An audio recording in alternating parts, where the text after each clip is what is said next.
Hello friends, स्वागत है आपका हमारे चैनल झारखंड स्टडी 99 पर। फ्रेंड्स, आज के इस वीडियो पर 110 एमसीक्यू टेस्ट को कवर करेंगे और ये जो फ्रेंड्स हमारा 110 एमसीक्यू टेस्ट होगा जेएसएससी सीजीएल पेपर 3 जो होगा आपका जनरल पेपर होगा, उनसे संबंधित महत्वपूर्ण सवाल को कवर करेंगे। तो ये जो फ्रेंड्स आपके 110 सवाल में से जो है सबसे पहले हम सामान्य अध्ययन के प्रश्न को कवर करेंगे, जिसमें से आपको 30 प्रश्न देखने को मिलेंगे। इसके बाद जो है झारखंड जीके के 40 प्रश्न देखने को मिलेंगे और उसके बाद जो है साइंस के 20 सवाल देखने को मिलेंगे और कंप्यूटर के 20 सवाल देखने को मिलेंगे। यानी आपको जो है कुल 110 जो है आज के इस वीडियो पर कवर होने वाला है इंपॉर्टेंट। तो यह सेशन जो फ्रेंड्स इंपॉर्टेंट होने वाला है, तो आप वीडियो के अंत तक बने रहिएगा। चलिए शुरू करते हैं आज की इस क्लास को। हमारा पहला सवाल है सामान्य अध्ययन का। निम्नलिखित देशों की राजधानी में कौन सा सही नहीं है? एक जो है आपका सही नहीं, उसका चयन करना है। जमैका की राजधानी किंगस्टन, ये सही है। ग्रीनलैंड की राजधानी मूक, ये भी सही है। हैती की राजधानी जो है पोर्ट ऑ प्रिंस, ये भी सही है। जो सेंट विसेंट है, इसकी राजधानी जो है सेंट जोन्स, ये सही नहीं, यानी आपका जो ये है गलत हो जाएगी, असंगत हो जाएगी, ये सही नहीं है। बात करें फ्रेंड्स अगर सेंट विसेंट की, तो सेंट विसेंट की राजधानी जो है किंग्सटाउन है। सेंट विसेंट की राजधानी क्या है? तो किंग्सटाउन है, ये आपको याद रखना है। नेक्स्ट सवाल है, निम्नलिखित में से कौन सा देशों की मुद्रा का मिलान सही नहीं है? फ्रेंड्स, आपके जो सीजीएल के एग्जाम पर जो है एक देश की राजधानी और एक देश की जो मुद्रा है, इनसे जो है एक सवाल आपको जरूर देखने को मिलेंगे। तो आपको जो है जितने भी सारे देश हैं उनके सारी राजधानी और मुद्राओं को अच्छी तरह से याद करके जाना है। तो यहाँ पर पूछा गया है कि देशों की मुद्रा का मिलान सही नहीं है। वेटिकन सिटी की जो मुद्रा है यूरो है, ये आपका सही है। मैक्सिको की मुद्रा पीसो, ये भी सही है। अर्जेंटीना की मुद्रा जो डॉलर है, ये सही नहीं है। अर्जेंटीना की मुद्रा जो है वह ऑस्ट्रल है। अर्जेंटीना की मुद्रा क्या है? तो ऑस्ट्रल है, आपको ये याद रखना है। अर्जेंटीना की मुद्रा जो है ऑस्ट्रल है, जबकि ऑस्ट्रेलिया की मुद्रा डॉलर है आपके ये, यानी इस बार आपके सही है। नेक्स्ट सवाल की ओर चलते हैं। नेक्स्ट सवाल है, निम्नलिखित में से कौन सा कथन असत्य है? लिपि का शाब्दिक अर्थ लिखावट होता है। बी पर है कि भारत में लिपि विकास परंपरा में ब्राह्मी लिपि को प्रस्थान बिंदु माना गया है। सी पर है कि हिंदी, गुजराती, मराठी एवं बंगला भाषा के लिए लिपियों का विकास प्राचीन नागरी लिपि से हुआ है। डी पर दिया हुआ कि कुटिल लिपि का प्रचलन 10वीं शताब्दी में शुरू हुआ। आपके असत्य क्या है? तो इसका जो ऑप्शन नंबर डी जो है असत्य है कि कुटिल लिपि का जो प्रचलन है 10वीं शताब्दी में शुरू, ये आपका गलत है। नेक्स्ट सवाल है हमारा, निम्नलिखित में से भारत में सुवेध या संकटग्रस्त के रूप में घोषित 191 भाषाओं में से कितनी भाषाओं को यूनेस्को ने घोर संकटग्रस्त में रखा है? तो इसका राइट आंसर हो जाएगा 42 भाषा को जो है यूनेस्को ने संकटग्रस्त के रूप में घोषित किया है। कितनी भाषाओं के मध्य में? तो 191 भाषाओं से कितनी भाषाओं को यूनेस्को ने घोर संकटग्रस्त में रखा है? तो 42 भाषाओं को घोर संकटग्रस्त में रखा है। नेक्स्ट सवाल है, निम्नलिखित में से कौन सा नाटक कालिदास ने नहीं लिखा था? मालविकाग्निमित्रम, अभिज्ञान शाकुंतलम, विक्रमोर्वशीयम या जानकी हरण? तो इसका राइट आंसर हो जाएगा फ्रेंड्स आपका जानकी हरण। जानकी हरण के लेखक जो है कालिदास नहीं है, जबकि मालविकाग्निमित्रम के लेखक कालिदास है। अभिज्ञान शाकुंतलम के लेखक कालिदास है। इसके बाद है विक्रमोर्वशीयम के लेखक जो है ये भी आपके कालिदास हैं। नेक्स्ट सवाल है, दक्षिण अफ्रीका में रहने की अवधि में महात्मा गांधी ने निम्न में से जिस पत्रिका का प्रकाशन किया उसका नाम क्या था? तो इसका राइट आंसर हो जाएगा option number D, Indian opinion. Indian opinion जो है इसका प्रकाशन महात्मा गांधी ने किया जब वह दक्षिण अफ्रीका में रह रहे थे। नेक्स्ट सवाल है, 1920 में आयोजित all India trade union Congress के उद्घाटन सत्र की अध्यक्षता किसने की है? तो इसकी अध्यक्षता की है लाला लाजपत राय ने की है। अगला सवाल है, रोलेट एक्ट भारत में लागू किया गया था। रोलेट एक्ट भारत में कब लागू किया गया है? तो सन 1919 ईस्वी में रोलेट एक्ट लागू किया गया है। खिलाफत आंदोलन के प्रमुख नेता निम्नलिखित में से कौन थे? तो खिलाफत आंदोलन के जो प्रमुख नेता थे मौलाना मोहम्मद अली और Shaukat Ali. Option number A right answer है। नेक्स्ट सवाल है, सिंधु जल विवाद 1960 ईस्वी में किन दो देशों के बीच हुआ है? हमारा जो फ्रेंड्स सिंधु जल विवाद है यह कब हुआ था? तो 1960 में हुआ है। और यह किन दो देशों के बीच में है? तो भारत और पाकिस्तान पे है। सिंधु जल विवाद 1960 ईस्वी में किन दो देशों के बीच है? तो भारत और पाकिस्तान के बीच है। भारत में सर्वाधिक लंबी तटरेखा वाला राज्य क्या है? तो भारत की सबसे लंबी तटरेखा वाला राज्य जो है गुजरात है। ऑप्शन नंबर बी सही है। नेक्स्ट सवाल है, हिमालय के किस भाग पर करेवा या भू आकृति पाई जाती है? तो इसका राइट आंसर हो जाएगा आपके कश्मीर हिमालय। कश्मीर हिमालय पर जो हिमालय का भाग है कश्मीर हिमालय, यहीं पर जो है करेवा भू आकृति पाई जाती है। नेक्स्ट सवाल है हमारा, प्रायद्वीपीय भारत में सबसे लंबी नदी कौन सी है? प्रायद्वीपीय भारत की सबसे लंबी नदी कौन सी है? तो गोदावरी नदी है। फ्रेंड्स बात करें गोदावरी नदी की, तो गोदावरी नदी की जो कुल लंबाई है वह है आपका 1465 किलोमीटर। कितना है? 1465 किलोमीटर है गोदावरी नदी की लंबाई है। नेक्स्ट सवाल है, निम्नलिखित में से कौन सुमेलित नहीं है? तो यहाँ पर दिया है वेम्बनाड झील केरल, ये आपके सुमेलित है। लोकटक झील मेघालय, ये आपके गलत हो जाएंगे। डल झील जम्मू कश्मीर पर है और पुलिकट झील आंध्र प्रदेश और तमिलनाडु की सीमा पर अवस्थित है। फ्रेंड्स बात करें अगर लोकटक झील की, तो लोकटक झील जो है आपके यह मणिपुर में है। लोकटक झील कहाँ पर है? मणिपुर में है और मणिपुर की राजधानी जो है इम्फाल है। तो आपको याद रखना है लोकटक झील कहाँ पर है? मणिपुर पर है, मेघालय पर नहीं है। नेक्स्ट सवाल की ओर चलते हैं। नेक्स्ट सवाल है, भारत शासन द्वारा राजकीय चिन्ह कब से अंगीकृत किया गया है? हमारा जो भारत राजकीय चिन्ह है यानी स्टेट एम्बलम है, यह कब से जो है अंगीकृत किया गया है, कब से अडॉप्ट किया गया है? तो इसका राइट आंसर हो जाएगा 26 जनवरी 1950 ईस्वी को। भारत शासन द्वारा राजकीय चिन्ह को 26 जनवरी 1950 को जो है अंगीकृत किया गया है। नेक्स्ट सवाल है, नागरिकता संशोधन विधेयक 2019 संसद से कब पारित किया गया है? तो इसका राइट आंसर हो जाएगा 11 दिसंबर 2019।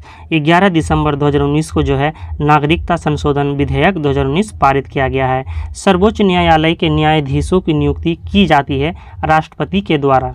तो राज्यसभा द्वारा अनुमोदित किए जाने पर, लोकसभा की सलाह पर या प्रधानमंत्री की सलाह पर या डी पर दिया हुआ है सर्वोच्च न्यायालय के मुख्य न्यायाधीश से परामर्श के साथ। तो इसका राइट आंसर हो जाएगा सर्वोच्च न्यायालय के मुख्य न्यायाधीश से परामर्श के साथ ही जो है सर्वोच्च न्यायालय के न्यायाधीशों की नियुक्ति की जाती है, राष्ट्रपति के द्वारा नियुक्ति की जाती है।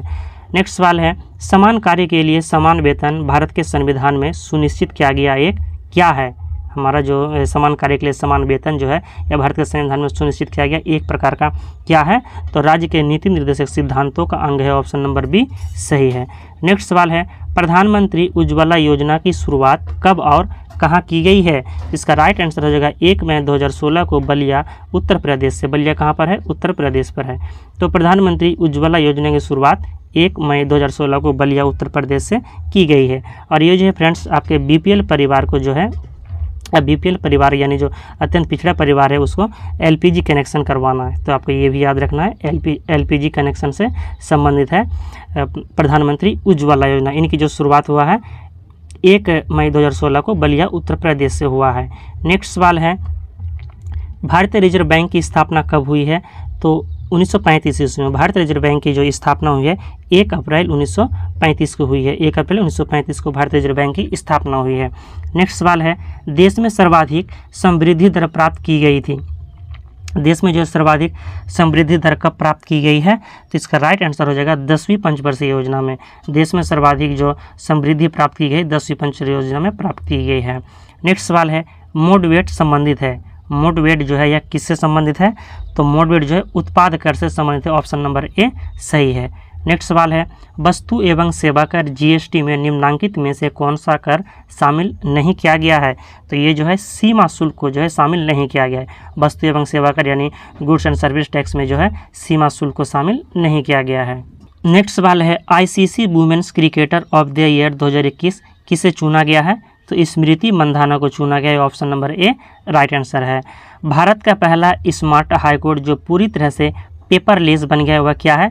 तो केरल हाईकोर्ट है। ऑप्शन नंबर ए सही है। केरल हाईकोर्ट जो है भारत का पहला जो है स्मार्ट हाईकोर्ट बन गया है जो कि पेपरलेस बना है। नेक्स्ट सवाल है, पहला लता दीनानाथ मंगेशकर अवार्ड 2022 किन्हें दिया गया है? यानी जो पहला है लता दीनानाथ मंगेशकर अवार्ड सर्वप्रथम 2022 में दिया गया, तो किन्हें दिया गया है? इसका राइट आंसर हो जाएगा प्रधानमंत्री नरेंद्र मोदी को दिया गया है। इसरो के नए अध्यक्ष कौन है?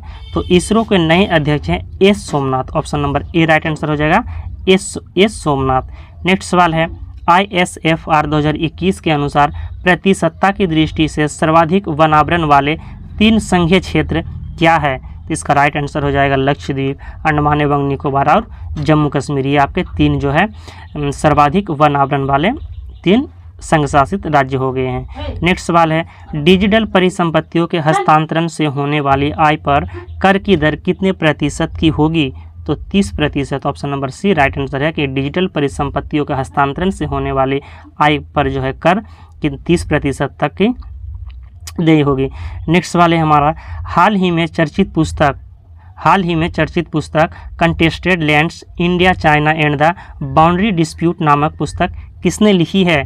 तो Maroof Raza, option number D right answer हो जाएगा कि ये जो पुस्तक है contested lands India China and the boundary dispute नामक पुस्तक मरूफ राजा के द्वारा लिखा गया है।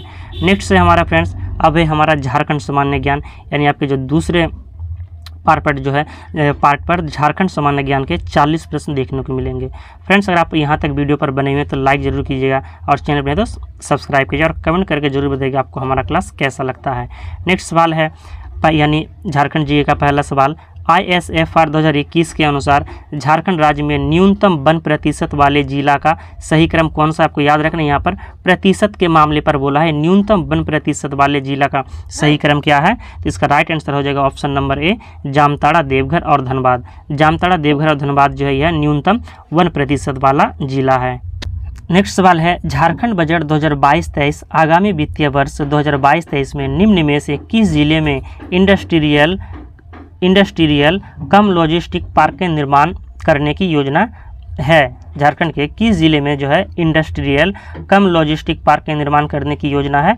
तो जमशेदपुर ऊपर करने की योजना है, ऑप्शन नंबर डी सही है। नेक्स्ट सवाल है, नए राज्य चिन्ह का प्लास का फूल निम्न में से क्या दर्शाता है? तो झारखंड के प्रतीक सौंदर्य एवं सुरम्यता को दर्शाता है, ऑप्शन नंबर ए सही है। नेक्स्ट सवाल की ओर चलते हैं। हमारा नेक्स्ट सवाल है, झारखंड राज्य में सर्वाधिक अनुसूचित जनजाति प्रतिशत वाला जिला क्या है? ऑप्शन पर कोडरमा है, खूंटी है, रांची है या पलामू है। तो फ्रेंड्स, बात करें झारखंड राज्य में सर्वाधिक अनुसूचित जनजाति प्रतिशत के मामले पे तो हमारा पहला जिला हो जाएगा खूंटी, ऑप्शन नंबर बी सही है। नेक्स्ट सवाल है हमारा, यह नृत्य मुख्यतः फसल की कटाई के अवसर पर किया जाता है, यह स्त्री प्रधान नृत्य है। यह कथन निम्न में से किस नृत्य के बारे में कहा जा रहा है? यानी ये जो है किस नृत्य से संबंधित है? तो इसका राइट आंसर हो जाएगा झूमर नृत्य, ऑप्शन नंबर ए झूमर नृत्य। झूमर नृत्य जो है फ्रेंड्स ये आपके फसल की कटाई के अवसर पर किया जाता है और यह एक स्त्री प्रधान नृत्य है, तो आपको याद रखना है झूमर नृत्य। नेक्स्ट सवाल है हमारा, झारखंड के ताल वाद्य धमसा के संदर्भ में कौन सा कथन सत्य है? तो इसका राइट आंसर हो जाएगा कि ऑप्शन नंबर डी सभी कथन सत्य है, यानी आपके ए, बी और सी जो है तीनों कथन सत्य है कि जो धमसा जो है इसका वादन ढोल, मांदर आदि के सहायक वाद्य के रूप में किया जाता है। छौ नृत्य के दौरान युद्ध और सैनिक प्रयाण जैसे दृश्यों को साकार करने हेतु इसे बजाया जाता है और इसकी आकृति जो है कढ़ाई जैसी होती है, यानी आपके ए, बी, सी तीनों कथन सत्य है। नेक्स्ट सवाल है हमारा, निम्नलिखित में से झारखंड का प्रमुख त्यौहार सेंद्रा पर्व के संदर्भ में कौन सा कथन असत्य है? सेंद्रा का शाब्दिक अर्थ शिकार होता है, ये आपके सत्य है। यह संथाल जनजाति की सांस्कृतिक एवं परंपरा से संबंधित है, ये आपके गलत हो जाएंगे। जबकि सी पर है कि महिलाओं द्वारा शिकार खेलने की प्रथा को मुक्का सेंद्रा के नाम से जाना जाता है। इस त्यौहार में महिलाएं पुरुष के कपड़े पहनकर पशुओं का शिकार करती है, ये भी सत्य है। डी पर दिया हुआ है, इस त्यौहार में प्रत्येक वर्ष बैसाख में सुसेंद्रा, फागुन में फाक सेंद्रा तथा वर्षा ऋतु में प्रारंभ होने का जेठ शिकार है। तो आपके जो है ए, सी और डी सत्य है। फ्रेंड्स, बी पर जो है कि आपका दिया है कि यह संथाल जनजाति की संस्कृति एवं परंपरा संबंधित है, ये कथन गलत हो गया। क्यों है? क्योंकि ये जो है संथाल जनजाति का नहीं है, ये जो है उराव जनजाति का है। तो आपको ये भी याद रखना है, यानी चारों पॉइंट आपको याद रखना है कि ये जो है सेंद्रा पर्व यह उराव जनजाति का है। नेक्स्ट सवाल की ओर चलते हैं। हमारा नेक्स्ट सवाल है, झारखंड का नवमी डोल मेला किस महीने में मनाया जाता है? तो ये जो नवमी डोल मेला है चैत महीने के कृष्ण पक्ष की नवमी को मनाया जाता है। झारखंड का जो नवमी डोल मेला है चैत महीने के कृष्ण पक्ष की नवमी को मनाया जाता है। प्लास ब्रांड 2020 के संबंध में निम्न में से कौन सा कथन सत्य है? आपको इस बार जो है सत्य कथन का चयन करना है। तो इसका जो राइट आंसर है कि सखी मंडल की ग्रामीण महिलाओं द्वारा निर्मित उत्पादों को बाजार उपलब्ध कराने के लिए इसकी शुरुआत की गई है। ये आपके सत्य हो जाएंगे। फ्रेंड्स, आपके 1 और 2 कथन जो है दोनों ही सत्य हैं, यानी 1, 2, 3 जो है यानी उपरोक्त सभी कथन सत्य हैं। तो 1 पर कहा गया है कि सखी क्या है इसके बारे में, प्लास ब्रांड 2020 के संबंध में। तो प्लास ब्रांड 2020 जो है कि सखी मंडल की ग्रामीण महिलाओं द्वारा निर्मित उत्पादों को बाजार उपलब्ध कराने के लिए इसकी शुरुआत की गई है। झारखंड सरकार के ग्रामीण विकास विभाग की ओर से राज्य की स्त्री शक्ति को ग्रामीण अर्थव्यवस्था के मार्केट लीडर के रूप में स्थापित करने की योजना बनाई गई है। इसके लिए राज्य को विशेष संस्कृति एवं सामूहिक ऊर्जा के प्रतीक राज्य के पुष्प प्लास के नाम से प्लास ब्रांड स्थापित किया जा रहा है। और तीसरा है कि राज्य के सखी मंडल द्वारा उत्पादित सभी तरह के सामान अब प्लास ब्रांड नाम से ओपन मार्केट में बेचे जाएंगे। यानी आपके 1, 2, तीनों कथन जो है यानी उपरोक्त सभी कथन सत्य है। नेक्स्ट वाले हमारा आजीविका संवर्धन हुनर अभियान आशा 2020 के संबंध में निम्न में से कौन सा कथन सत्य है। तो झारखंड आजीविका संवर्धन हुनर अभियान झारखंड की महिलाओं के सशक्तिकरण के लिए आरंभ किया गया है। आशा से झारखंड की महिलाओं को कृषि आधारित आजीविका, पशुपालन, वनोपज संग्रहण, उद्यमिता समेत स्थानीय संसाधनों से जुड़े स्वरोजगार के अवसर प्रदान किए जाएंगे। तीसरा कथन है कि झारखंड आजीविका संघर्ष हुनर योजना का संचालन ग्रामीण विकास विभाग द्वारा किया जा रहा है। तो आपके जो इसका जो है उपयुक्त सभी आंसर हो जाएगा, यानी पहला, दूसरा और तीसरा तीनों कथन जो है सही है। नेक्स्ट सवाल है हमर अपन बजट पोर्टल और मोबाइल ऐप के संदर्भ में कौन सा कथन सही है। इसका जो राइट आंसर हो जाएगा कि 2 दिसंबर 2021 को झारखंड के मुख्यमंत्री हेमंत सोरेन ने मुख्यमंत्री आवास कार्यालय से वित्त वितरण द्वारा तैयार हमर अपन बजट पोर्टल और मोबाइल ऐप का शुभारंभ किया। ये आपके सही कथन है। इस पोर्टल के माध्यम से राज्य की आम जनता 2022-23 के बजट के लिए अपने बहुमूल्य सुझाव साझा कर सकेंगे। तो ये भी आपके सही कथन, यानी आपके जो 1 और 2 दोनों कथन सही है, यानी ऑप्शन नंबर सी जो है राइट है। नेक्स्ट सवाल है सेंटर फॉर मॉनिटरिंग इकोनॉमी के आंकड़ों के अनुसार दिसंबर 2021 में झारखंड की बेरोजगारी दर में कौन सा स्थान प्राप्त हुआ है। तो तीसरा स्थान प्राप्त हुआ है। झारखंड जो फ्रेंड्स बेरोजगारी के मामले में तीसरे स्थान पर है। ये किसके अनुसार, तो सेंटर फॉर मॉनिटरिंग इकोनॉमी के आंकड़ों के अनुसार दिसंबर 2021 का यह आंकड़ा है, जिसमें तीसरा स्थान रखा गया बेरोजगारी के मामले में झारखंड को। नेक्स्ट सवाल है हमारा झारखंड का तीसरा अंतर्राष्ट्रीय क्रिकेट स्टेडियम कहाँ निर्माण किया जा रहा है। तो इसका राइट आंसर जो है आपका हो जाएगा बोकारो पर जो है झारखंड का तीसरा अंतर्राष्ट्रीय क्रिकेट स्टेडियम का निर्माण किया जाएगा। अगला सवाल है झारखंड विद्युत शुल्क संशोधन विधेयक 2021 के संदर्भ में निम्नलिखित कथनों में से कौन सा कथन सत्य है। पहला कथन है 23 मार्च 2021 को झारखंड विद्युत शुल्क संशोधन विधेयक 2021 को राज्य सरकार द्वारा मंजूरी प्रदान की गई। दूसरा कथन है इस विधेयक के तहत घरेलू खपत के लिए बिजली का उपभोग करने वाले उपभोक्ताओं को बिजली बिल का 6% इलेक्ट्रिक ड्यूटी के रूप में चुकाना पड़ेगा। तीसरा कथन है इस राज्य सरकार को सालाना 750 करोड़ अतिरिक्त राशि प्राप्त होने की उम्मीद है। चौथा कथन है सिंचाई एवं कार्यों के लिए बिजली पर कोई जो है अतिरिक्त शुल्क नहीं लगाया जाएगा। तो इसका जो राइट आंसर है 1, 2, 3, 4 सभी कथन जो है आपके सत्य हो जाएंगे, यानी चारों कथन सत्य है। नेक्स्ट सवाल है झारखंड के उत्कृष्ट विधायक से सम्मानित व्यक्तियों के संबंध में कौन सा सुमेलन गलत है, यानी आपको गलत का चयन करना है। बिमला प्रधान भाजपा के जो विधायक है इसे जो है उत्कृष्ट विधायक 2020 में मिला है। स्टीफन मरानी झामुमो इसे 2016 में मिला है। प्रदीप यादव झामुमो 2015 पे। यह आपका ऑप्शन नंबर डी पर उपयुक्त सभी। तो इसका जो है राइट आंसर हो जाएगा फ्रेंड्स कि कौन सा कथन गलत है। तो इसका जो ऑप्शन नंबर ए है ये गलत है, क्योंकि बिमला प्रधान जो भाजपा के विधायक है ये इसे 2020 पर जो है उत्कृष्ट विधायक का पुरस्कार नहीं मिला, जबकि इसे 2017 पर जो है उत्कृष्ट विधायक का पुरस्कार मिला है। तो आपको याद रखना है उत्कृष्ट विधायक पुरस्कार बिमला प्रधान को कब मिला है, 2017 पर, न कि 2020 में। जबकि स्टीफन मरानी झामुमो को 2016 पर, प्रदीप यादव झामुमो 2015 पे मिला है। नेक्स्ट सवाल है हमारा झारखंड राज्य में महानगरों की संख्या 10 लाख से अधिक आबादी वाले नगर कौन कौन से जिले हैं। इसका राइट आंसर हो जाएगा जमशेदपुर, धनबाद और रांची। 3 हमारे महानगर हैं, जमशेदपुर, धनबाद और रांची। नेक्स्ट सवाल है झारखंड से राज्यसभा चुनाव 2022 के लिए किन्हें निर्विरोध निर्वाचित घोषित किया गया है। तो इसका राइट आंसर हो जाएगा आदित्य साहू और महुआ मांझी। ये 2 व्यक्ति है जिसे राज्यसभा चुनाव 2022 के लिए निर्विरोध निर्वाचित घोषित किया गया है। नेक्स्ट सवाल है झारखंड के किस जिले में पन्ना खनिज की प्राप्ति हुई है। तो पूर्वी सिंहभूम पर। पन्ना खनिज की प्राप्ति कहाँ हुई है, पूर्वी सिंहभूम पर। पन्ना खनिज की प्राप्ति पूर्वी सिंह पर हुई है। झारखंड उच्च न्यायालय के न्यायाधीश जो भारत के मुख्य न्यायाधीश बने हैं तो वह कौन है, तो Altamas Kabir option number C जो है राइट आंसर है। अलतमस कबीर जो है उच्च न्यायालय के न्यायाधीश थे जो भारत के मुख्य न्यायाधीश बने हैं। नेक्स्ट सवाल है झारखंड का पश्चिमी जिला कौन सा है, गढ़वा, सिमडेगा, पलामू या गुमला। तो इसका जो है राइट आंसर हो जाएगा गढ़वा। झारखंड का पश्चिमी जिला कौन सा है, तो गढ़वा है। फ्रेंड्स इससे पिछले वीडियो पर मैंने पढ़ाया था कि झारखंड का जो है सबसे दक्षिणी जिला कौन सा है, तो उस पर जो आपका जो है आंसर पश्चिमी सिंहभूम और पूर्वी सिंहभूम पर कन्फ्यूज था, 2 ऑप्शन था। तो उसका जो राइट आंसर हो जाएगा कि झारखंड का जो है सबसे दक्षिणी जिला क्या है, तो इसका राइट आंसर हो जाएगा पश्चिमी सिंहभूम। और जो आपका यहाँ पर पूछा गया कि पश्चिमी जिला क्या है, तो आपका गढ़वा हो जाएगा, option number A right answer हो जाएगा। नेक्स्ट सवाल है, झारखंड की दामोदर नदी में जो है पूर्व की ओर पारसनाथ क्षेत्र से आने वाली नदी मिलती है। झारखंड की दामोदर नदी में पूर्व की ओर से पारसनाथ क्षेत्र से आने वाली नदी मिलती है, तो कौन सी नदी मिलती है, तो ये कतरी नदी मिलती है, ऑप्शन नंबर बी सही है, कतरी नदी। झारखंड के जलप्रपात तथा उनकी ऊंचाई के अनुसार असत्य कथन का चयन करें।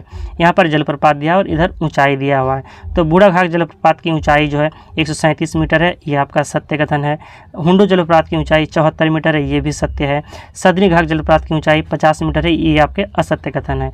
मोतीझरा जलप्रपात की ऊंचाई 46 मीटर है, ये भी सत्य है। तो फ्रेंड जो सदनी घाट जो जलप्रपात है इसकी ऊंचाई जो है तो 60 मीटर है। सदनी घाट जलप्रपात की ऊंचाई कितनी है, तो 60 मीटर है, आपको ये याद रखना है, सदनी घाट 60 मीटर। नेक्स्ट सवाल है, झारखंड में पाई जाने वाली 7 जलवायु प्रदेशों में किस एक जलवायु प्रदेश में मानसून की दोनों शाखाओं के द्वारा वर्षा होती है, तो आर्द्र वर्षा प्रकार। आर्द्र वर्षा प्रकार से है झारखंड पर दोनों शाखाओं, मानसून की दोनों शाखाओं से वर्षा होती है।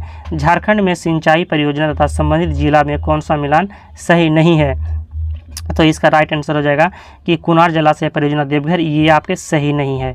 क्यों सही नहीं फ्रेंड्स, क्योंकि कुनार जलाशय परियोजना जो है यह गिरिडीह पर है। कहाँ पर है, तो ये जो है आपका गिरिडीह पर है, आपको याद रखना है। कुनार जल विद्युत परियोजना कहाँ है, गिरिडीह पर है। और ये जो बना है फ्रेंड्स आपके 5वीं पंचवर्षीय योजना पर बना है। कुनार जल विद्युत प्लस कुनार जलाशय परियोजना 5वीं पंचवर्षीय योजना पर बना है। जबकि उत्तरी कोयल जलाशय परियोजना पलामू पर है। मयूराक्षी जो है जलाशय परियोजना दुमका पर है। और कांची बृहद सिंचाई परियोजना रांची पर है। तो आपका चारों जो है सही मिलान हो गए। कुनार जलाशय परियोजना कहाँ पर है, तो गिरिडीह पर है। नेक्स्ट सवाल है, जलवायु परिवर्तन पर राष्ट्रीय कार्य योजना के तहत झारखंड राज्य के किस जिले को ग्रीन इंडिया मिशन चुना गया है, तो सरायकेला खरसावां को। जलवायु परिवर्तन पर राष्ट्रीय कार्य योजना के तहत जो है सरायकेला खरसावां को ग्रीन इंडिया मिशन के तहत चुना गया है।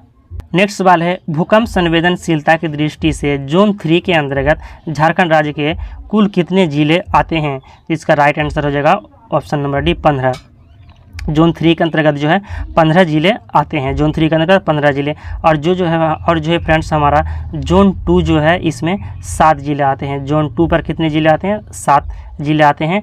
और जोन जो है 4 पर आते हैं यहाँ पे, यानी जोन 4 पर जो है 2 जिला आता है। जोन 4 पर क्या है, तो 2 जिला आता है। तो आपको 3 झारखंड में जो भूकंप को 3 जोनों में बांटा गया है। तो पहला तो हो गया आपका पहला जोन हो गया, तीसरा जोन, दूसरा जोन और चौथा जोन।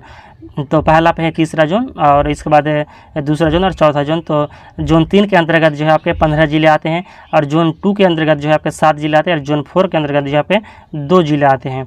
नेक्स्ट सवाल है हमारा, विनोद बिहारी महतो के संदर्भ में कौन सा कथन असत्य है, तो इसका जो है राइट आंसर क्या है देख लेते हैं कि आदिवासियों के झारखंड आंदोलन को झारखंडियों के आंदोलन में परिणत कराने हेतु जाना जाता है, किसे, विनोद बिहारी महतो को। तो ये जो है कथन आपके सत्य है। इन्होंने सन 1969 में कुर्मी समाज में व्याप्त सामाजिक कुरीतियों को दूर करने हेतु शिवाजी समाज की स्थापना की, ये भी आपके सत्य है। सी पर दिया है कि 1973 में गठित झारखंड मुक्ति मोर्चा के संस्थापक सदस्यों में विनोद बिहारी महतो भी शामिल थे, तो ये भी आपके सही है। और डी पर कहा गया है कि वे झारखंड मुक्ति मोर्चा के प्रथम सचिव बने हैं, ये आपके गलत हो जाएंगे फ्रेंड्स। क्यों, क्योंकि जो है झारखंड मुक्ति मोर्चा के जो है प्रथम सचिव नहीं बने हैं। विनोद बिहारी महतो झारखंड मुक्ति मोर्चा के प्रथम अध्यक्ष बने थे। तो आपको याद रखना है विनोद बिहारी महतो क्या है, तो ये अध्यक्ष बने हैं, ना कि आपके सचिव बने हैं। नेक्स्ट सवाल है हमारा, हेमंत सोरेन के संदर्भ में कौन सा कथन सत्य है। हेमंत सोरेन के संबंध में कौन सा कथन सत्य है। इनका जन्म 10 अगस्त 1975 ईस्वी को रामगढ़ के नेमरा गांव में हुआ था।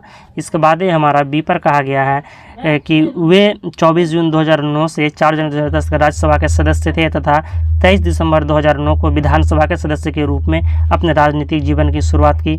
सी पर दिया हुआ है 11 सितंबर 2010 से 8 जनवरी 2013 तक झारखंड के डिप्टी सीएम बने और 2019 में झारखंड के 11वें मुख्यमंत्री के रूप में शपथ ली।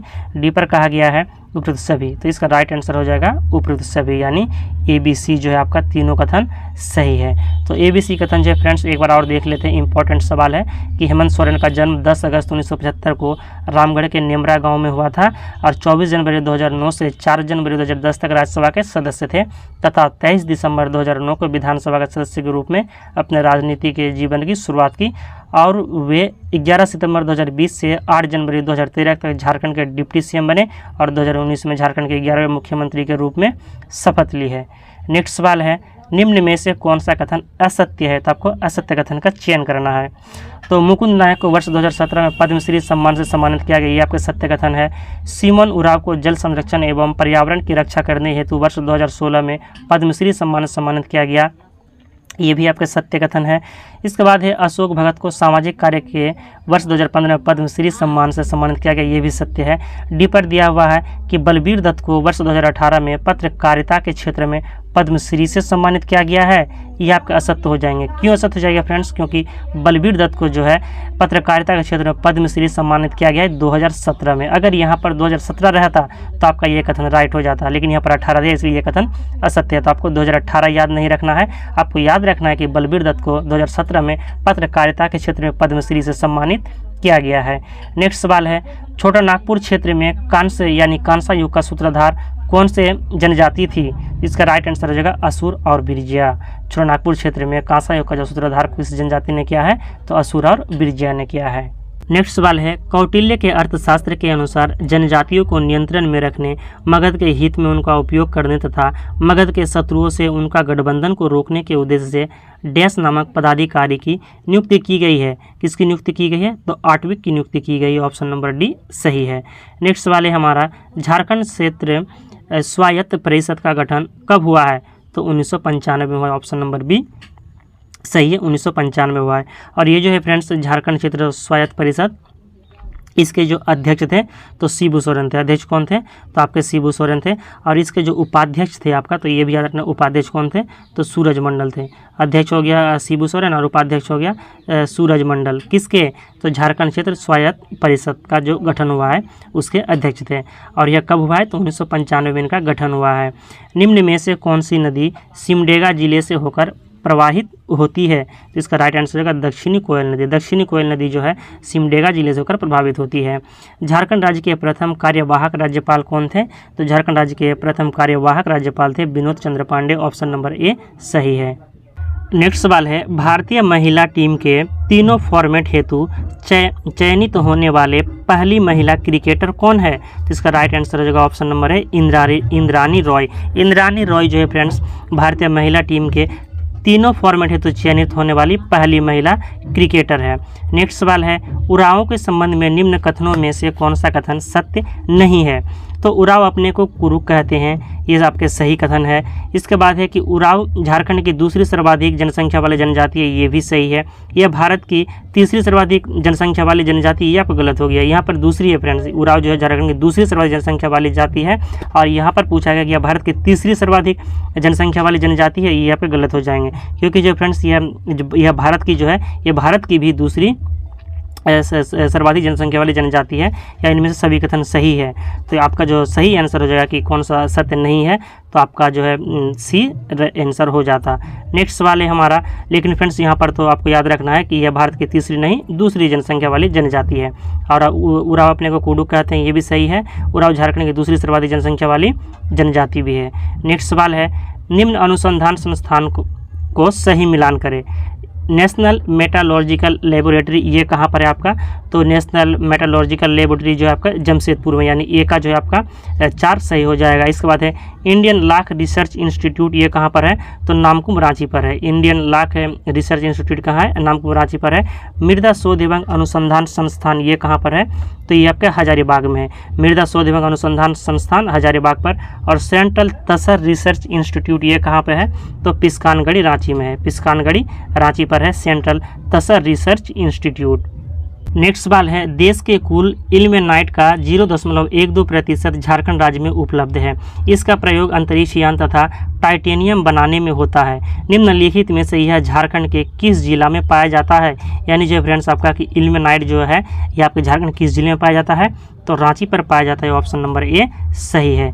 नेक्स्ट सवाल है, झारखंड के विद्रोह तथा उनके नेतृत्वकर्ता का सही मिलान करें। कौन सा सही मिलान? तो तिलका मांझी जो है, तिलका मांझी आंदोलन का विद्रोह जो है तिलका मांझी आंदोलन, तो इसका नेतृत्वकर्ता कौन है? तिलका मांझी, ये आपके सत्य हैं। इसके बाद हो विद्रोह का नेतृत्वकर्ता पोटो सरदार, ये भी सत्य है। भूमिज विद्रोह आपका गंगा नारायण, ये भी हो गया आपका मिलान सही है। और टाना भगत आंदोलन आपका जो है जतरा भगत, ये भी सही हो गया। यानी आपका मिलान जो है 1 2 3 4 सीरियल ही सही हो जाएंगे, यानी 1 2 3 4 ऑप्शन नंबर ए सही हो जाएगा। नेक्स्ट सवाल है, रामगढ़ राज्य की राजधानियां तथा उनके संस्थापक का सही मिलान करना है। तो सीसिया की राजधानी जो है कहाँ थी फ्रेंड्स? तो इसका राइट आंसर जो हो जाएगा कि आपका सीसिया की राजधानी जो है ये आपका बागदेव की राजधानी थी। सीसिया राजधानी के संस्थापक कौन है? तो बागदेव सिंह है। इसके बाद है बादम। बादम जो है किसने किया है? तो इसका हो जाएगा हेमंत सिंह। हेमंत सिंह की राजधानी कहाँ थी? बादम थी। और तेज सिंह की राजधानी जो है इचाक थी। और इसके बाद है पद्मा, किसकी राजधानी थी? तो ब्रह्मदेव नारायण सिंह की राजधानी थी बादम। तो आपको याद रखना है, सीसिया किसकी राजधानी हो गया? बागदेव सिंह का, बादम हेमंत सिंह का, इचाक तेज सिंह का, और पद्मा जो है ब्रह्मदेव नारायण सिंह की राजधानी थी। नेक्स्ट सवाल की ओर चलते हैं। नेक्स्ट सवाल है फ्रेंड्स, तो फ्रेंड्स हमारा यहाँ पर जो है 40 झारखंड जी के समाप्त होता है। अब है हमारा नेक्स्ट जो पार्ट है यह सामान्य विज्ञान का है। तो फ्रेंड्स अभी यहाँ पर आपको सामान्य विज्ञान के 20 प्रश्न देखने को मिलेंगे। तो कुछ प्रश्न आपको ईजी भी मिलेंगे और कुछ जो है हार्ड भी मिलेंगे। तो आपको देखना है कि 20 सवाल में से कितना आपके सवाल जो है सही हो रहा है। तो चलिए शुरू करते हैं विज्ञान क्लास को। हमारा विज्ञान का पहला सवाल है कि किस स्तर से अधिक की ध्वनि हानिकारक ध्वनि प्रदूषक कहलाती है? कितना डेसिबल से अगर आप अधिक ध्वनि आपको सुनाई दे या अधिक ध्वनि हो तो वो आपको जो है हानिकारक कहलाएगी या ध्वनि प्रदूषण कहलाएगी? तो इसका राइट आंसर हो जाएगा 80 डेसिबल। 80 डेसिबल से अधिक फ्रेंड्स अगर आपको ध्वनि सुनाई मिल रहा है तो ये आपका लिए जो है हानिकारक हो सकता है। नेक्स्ट सवाल है, सामान्य टीवी या रिमोट कंट्रोल में उपयोग की जाने वाली तरंगे होती है, ये कौन सी तरंगे होती है? तो अवरक्त तरंगे होती है। Option number C right answer हो जाएगा अवरक्त तरंगे। नेक्स्ट सवाल है, निम्नलिखित में से किसने ग्रहों की गति के नियमों की खोज की थी? तो ग्रहों के गति के नियम की खोज की है जोन्स केपलर ने, यानी option number A right answer हो जाएगा जोन्स केपलर ने। जब अंतरिक्ष यान से पृथ्वी का परिक्रमण किया जाता है तो भारहीनता क्यों महसूस होता है? क्योंकि फ्रेंड्स वहाँ पर शून्य गुरुत्वाकर्षण है। Option number C right answer हो जाएगा शून्य गुरुत्वाकर्षण के कारण जो भारहीनता महसूस होती है। निम्न में से कौन सा गति का एक सही समीकरण है? 2s बराबर v minus you by T है यहाँ पर इंटू टी। इसके बाद v square plus you square बराबर 2as, या 2s बराबर T way T plus half A T square, या u बराबर v plus A T square. तो यहाँ पर पूछा गया है कौन सा गति का एक सही समीकरण है? इसका राइट आंसर हो जाएगा ऑप्शन नंबर सी 2s बराबर 2ut plus half A T square. Next सवाल है, जब किसी वस्तु को दो समानांतर समतल दर्पणों के बीच रखा जाता है तो बने प्रतिबिंबों की संख्या कितनी होगी? तो इसका राइट आंसर होगा ऑप्शन नंबर डी अनंत। जब दो समतल दर्पणों के सामने जो है किसी भी वस्तु को रखेंगे तो इसकी जो प्रतिबिंब बनेगी तो अनंत बनेंगी। ऑप्शन नंबर डी सही है। नेक्स्ट सवाल है, एक ऐसी अभिक्रिया जिसमें एक साथ जो है ऑक्सीकरण और अपकरण होता है उसे क्या कहते हैं? यानी वह कौन सी प्रक्रिया जिसमें ऑक्सीकरण और अपकरण दोनों होता है? इसका राइट आंसर हो जाए तो इसका राइट आंसर हो जाएगा रेडॉक्स अभिक्रिया। ऐसी अभिक्रिया जिसमें जो है एक साथ ऑक्सीकरण और अपकरण दोनों होता है उसे रेडॉक्स अभिक्रिया कहते हैं। यूरिया में उपस्थित होने वाले तत्व क्या है? यूरिया पर क्या क्या उपस्थित होते हैं? तो यूरिया पर जो फ्रेंड्स कार्बन, नाइट्रोजन और जो है ऑक्सीजन तीनों उपस्थित होते हैं, यानी आपका जो ऑप्शन नंबर बी जो है राइट आंसर हो जाएगा। सी से हो गया आपका कार्बन, नाइट्रोजन और ऑक्सीजन। नेक्स्ट सवाल है हमारा, पाश्चुरीकरण संबंधित है। ये जो पाश्चुरीकरण है यह किससे संबंधित है? तो दुग्ध के निर्जमीकरण से। Option number A right answer हो जाएगा पाश्चुरी। नेक्स्ट सवाल है, प्लास्टर ऑफ पेरिस का सूत्र क्या है? तो फ्रेंड्स प्लास्टर ऑफ पेरिस का सूत्र है CaSO4 half H2O। CaSO4 half H2O को क्या कहते हैं? प्लास्टर ऑफ पेरिस का सूत्र है। और ये जो है फ्रेंड्स CaSO4 ये कैल्शियम सल्फेट का सूत्र है। CaSO4 कैल्शियम सल्फेट और CaSO4 प्लास्टर ऑफ पेरिस का सूत्र है। नेक्स्ट सवाल है, वनस्पति तेलों के हाइड्रोजनीकरण में निम्नलिखित में से किस उत्प्रेरक का उपयोग किया जाता है? तो निकेल का प्रयोग किया जाता है। ऑप्शन नंबर जो है सी राइट आंसर हो जाएगा। वनस्पति तेलों के हाइड्रोजनीकरण में निकेल उत्प्रेरक का प्रयोग किया जाता है। बेकेलाइट निम्नलिखित के संघनन से बनता है। तो बेकेलाइट जो फ्रेंड्स फिलोन तथा फॉर्मेल्डिहाइड के जो है संघनन से बनता है। ऑप्शन नंबर बी सही है। नेक्स्ट सवाल है जुगनू होता है एक, तो जुगनू क्या है फ्रेंड्स, तो एक प्रकार का कीट है। ऑप्शन नंबर बी सही है, जुगनू होता है एक कीट होता है। हीमोफीलिया एक अनुवांशिक विकार है जो उत्पन्न करता है। हीमोफीलिया क्या उत्पन्न करता है, तो यह जो फ्रेंड्स रक्त का जो है स्कंदन नहीं होता है, इस पर जो है रक्त का स्कंदन नहीं होता है हीमोफीलिया रोग पर, यानी ऑप्शन नंबर डी सही आंसर है। नेक्स्ट सवाल है मरुस्थलीय पौधे की जड़ें लंबी होती है, क्यों होती है लंबे मरुस्थलीय पौधे की जड़ें, क्योंकि जड़ें जो है पानी की तलाश में लंबी हो जाती है। मरुस्थलीय जड़ें लंबी हो जाती है क्योंकि पानी की तलाश में जो है लंबी हो जाती है। नेक्स्ट सवाल है आधुनिक अनुवांशिक विज्ञान का जनक किसे कहा जाता है, तो आधुनिक अनुवांशिकी का जनक ग्रेगर जॉन मेंडल को कहा जाता है। ऑप्शन नंबर ए सही है, ग्रेगर जॉन मेंडल को। लार निम्न में से किसके पाचन में सहयोग करती है, तो स्टार्च के पाचन में सहयोग करती है। ऑप्शन नंबर ए सही आंसर है। नेक्स्ट सवाल है हमारा एक गिलास पानी पीने से कितनी कैलोरी ऊर्जा मिलती है, तो इसका राइट आंसर हो जाएगा 0, क्योंकि फ्रेंड्स पानी पीने से जो है हमें 0 कैलोरी मिलती है, क्योंकि कुछ ऊर्जा कोई भी ऊर्जा हमें नहीं मिलती है पानी पीने से, इसलिए इसका आंसर हो जाएगा 0 ऊर्जा मिलती है। हीमोग्लोबिन क्या है, तो ये जो फ्रेंड्स मानव रक्त में पाए जाने वाला एक प्रकार का पदार्थ है हीमोग्लोबिन। हीमोग्लोबिन क्या है, तो मानव रक्त में पाया जाने वाला एक प्रकार का पदार्थ है। तो फ्रेंड्स यहाँ पर हमारा जो है 20 साइंस का जीके कंप्लीट होता है। अब है हमारा 20 कंप्यूटर ज्ञान, तो 20 कंप्यूटर ज्ञान को कवर करते हैं। तो हमारा है पहला सवाल, यानी कंप्यूटर का पहला सवाल कि डैश उपकरण है जो कि स्टिक को नियंत्रित करने वाले उपकरण या एप्लीकेशन को छड़ी की दिशा या कोण के बारे में जानकारी भेजता है, तो यह क्या है, तो जॉयस्टिक है। Option number A right answer हो जाएगा जॉयस्टिक। नेक्स्ट सवाल है कोल्ड बूटिंग डैश के नाम से भी जाना जाता है, यानी फ्रेंड्स कोल्ड बूटिंग का दूसरा नाम क्या है, यानी कोल्ड बूटिंग को किस दूसरे नाम से जानते हैं, तो हार्ड बूटिंग। कोल्ड बूटिंग को जो है हार्ड बूटिंग के नाम से भी जाना जाता है। CLI का पूर्ण रूप क्या है, तो command line interface. Option number ए सही हो जाएगा। CLI का पूर्ण रूप है यानी फुल फॉर्म है कमांड लाइन इंटरफेस है। डैश मॉड्यूलों का एक संग्रह है जो जब भी आवश्यकता हो मेमोरी में स्वचालित रूप से लोड और अनलोड किए जा सकते हैं, तो उसे क्या कहेंगे, तो लाइनक्स कहेंगे। Option number A right answer हो जाएगा। लाइनक्स जो है मॉड्यूलों का एक संग्रह है जो जब भी आवश्यकता हो मेमोरी में स्वचालित रूप से लोड और अनलोड किए जा सकते हैं। अगला सवाल है डैश का अर्थ है, यानी किसका अर्थ है कि एक पृष्ठ पर पाठ की स्थिति को दर्शाना, तो ये हो जाएगा पाठ का संरेखन। पाठ का संरेखन का अर्थ है कि एक पृष्ठ पर जो है पाठ की स्थिति को दर्शाना। माइक्रोसॉफ्ट एक्सेल में स्पेल चेक डैश मेन्यू के अंतर्गत आता है, यानी माइक्रोसॉफ्ट जो एक्सेल पर है हम स्पेलिंग चेक करते हैं किस मेन्यू, तो यह किस मेन्यू के अंतर्गत आता है, तो रिव्यू के अंतर्गत आता है। Option number D right answer हो जाएगा। नेक्स्ट सवाल है डैश आपको टूल बार से एप्लीकेशन प्रारंभ करने की अनुमति देता है, कौन, तो quick launch tool bar. Quick launch tool bar जो है यह आपको टूल बार से एप्लीकेशन प्रारंभ करने की अनुमति देता है।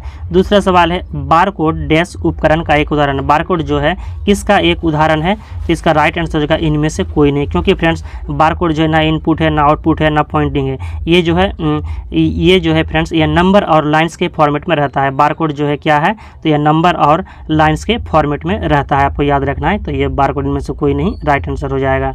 नेक्स्ट सवाल है डैश जहां आप अपनी फाइलें रखते हैं उसे क्या कहेंगे, तो फ्रेंड्स इसका राइट आंसर हो जाएगा option number C my documents. जहां पर जो है माई डॉक्यूमेंट्स वह फाइल है जहां पर आप अपनी सभी फाइलें रखते हैं, तो इसका राइट आंसर हो जाएगा माई डॉक्यूमेंट्स। नेक्स्ट सवाल है हमारा कंप्यूटर में BOSS यानी बॉस का पूर्ण रूप क्या है, तो इसका राइट आंसर हो जाएगा Bharat operating system solution. BOSS का फुल फॉर्म होता है Bharat operating system solution. Next सवाल है एक प्रेजेंटेशन डैश एक्सटेंशन के साथ सेवा होता है, तो PPT। Option number right answer हो जाएगा .PPT। एक प्रेजेंटेशन जो है .PPT एक्सटेंशन के साथ सेवा होता है। अगला सवाल है डैश शीर्षक बार के नीचे स्थित होता है, कौन है यहाँ पर जो शीर्षक बार के नीचे स्थित होता है, फाइल टैब, रूलर, स्क्रॉल बार या रिबन बार, तो रिबन बार राइट आंसर हो जाएगा फ्रेंड्स, क्योंकि रिबन बार जो है शीर्षक बार के नीचे होता है। अगला सवाल है बाहर निकलने से पहले आपको अपने दस्तावेज डैश लेने चाहिए, तो सेव राइट आंसर हो जाएगा। बाहर निकलने से पहले से आपको अपने दस्तावेज को सेव कर लेने चाहिए। ऑप्शन नंबर ए सही आंसर है। नेक्स्ट सवाल है कंप्यूटर में कैलकुलेटर डैश का भाग है। कंप्यूटर में जो है कैलकुलेटर किसका एक भाग है, तो यह SS सीरीज का भाग है। Option number C right answer. Computer में कैलकुलेटर SS सीरीज का भाग है। विंडोज 98 को कब जारी किया गया था, तो 1998 में फ्रेंड्स, इसीलिए इसे विंडोज 98 के नाम से जाना जाता है। यानी विंडोज 98 को जो है कब जारी किया गया है, तो 1998 ईस्वी में जारी किया गया है। नेक्स्ट सवाल है हमारा कंप्यूटर में सॉलिटेयर एक डैश है। कंप्यूटर में सॉलिटेयर एक प्रकार का डैश है, क्या है, तो ये प्रकार का खेल है। कंप्यूटर में सॉलिटेयर एक खेल है। नेक्स्ट सवाल है, वर्ल्ड प्रसंस्करण में आप डैश में हेर फेर करते हैं। वर्ल्ड प्रसंस्करण में आप जो है किस में हेर फेर करते हैं, तो इसका राइट आंसर होगा पाठ पर हेर फेर करते हैं। ऑप्शन नंबर बी सही आंसर है। अगला सवाल है हमारा, एक स्लाइड में जोड़े गए विशेष प्रभावों को डैश कहा जाता है। एक स्लाइड में जोड़े गए विशेष प्रभावों को क्या कहा जाता है, तो उसे कहेंगे अवस्थान्तर। Option number A right answer हो जाएगा, उसे अवस्थान्तर कहेंगे। डैश ऑपरेटिंग सिस्टम कई सीपीयू के द्वारा किए गए कार्यों को हैंडल्स करता है। क्या, कौन है जो ऑपरेटिंग सिस्टम को कई सीपीयू के द्वारा किए गए कार्य को हैंडल करता है, तो उसे समानांतर कहेंगे। ऑप्शन नंबर बी सही है, समानांतर।